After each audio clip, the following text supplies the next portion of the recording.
Цветок папоротника, гадание на венках, прыжки через костер и концерт Иона Суручану. Так на севере Приднестровья отметили День Ивана Купалы.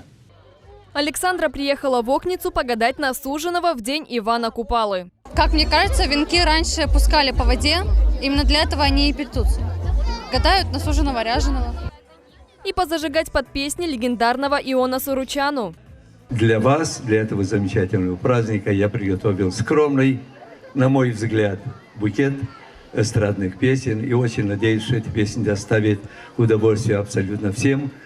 Независимо на каком языке будут звучать эти песни, уверяю вас, что абсолютно во всех моих песнях воспевается мир, счастье и любовь, чего я вам искренне всем желаю.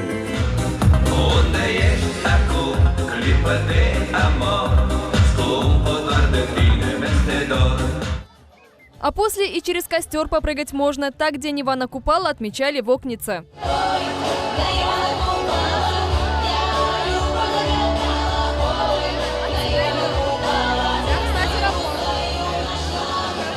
А это уже Ивана Купала Водотурково. Это Рыбницкий район. Кстати, название села переводится как «Брод турок». По легенде, они переправляли через реку награбленное золото. При переправе оно упало в реку. С тех пор все ищут клад. А в этот вечер искали магический цветок папоротника.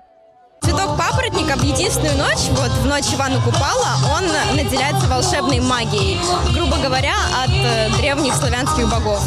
В этот вечер, в эту ночь к нему можно подойти и загадать любое желание, но там есть условия.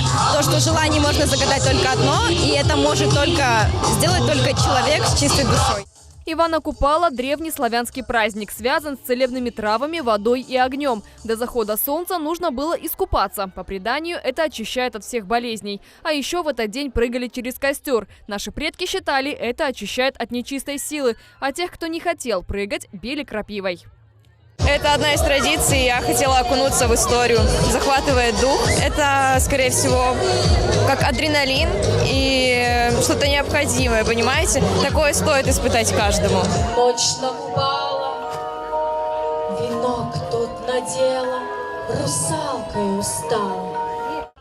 Еще один магический атрибут праздника – венок из цветов и трав. В старину считали, плетешь венок, складываешь свою судьбу. На озере Водотурково провели еще один обряд – это гадание на венках. Девушки их бросали в воду. Мы плели венки, нам говорили еще с самого детства, что это такой обряд на суженого ряженого.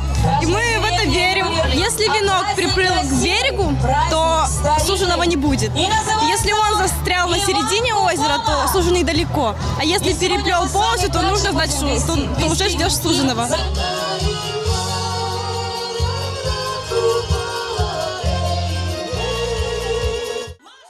Веселись от души, концерты-хороводы, для парней перетягивание каната, у воды фотозона. А еще все желающие загадывали желания и вязали ленточки на купальское деревце. По традиции его потом утопили в озере.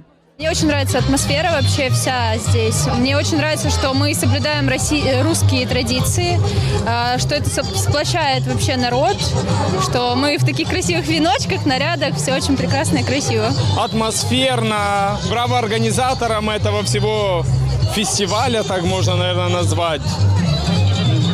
Поднимает настроение людям, музыка веселая. Яркое продолжение праздника – фаер-шоу «Огонь» – это мощный оберег у древних славян. А на другом берегу озера зажгли буквы Ивана Купала. И финальная точка – купальский костер. Это ритуал для привлечения удачи.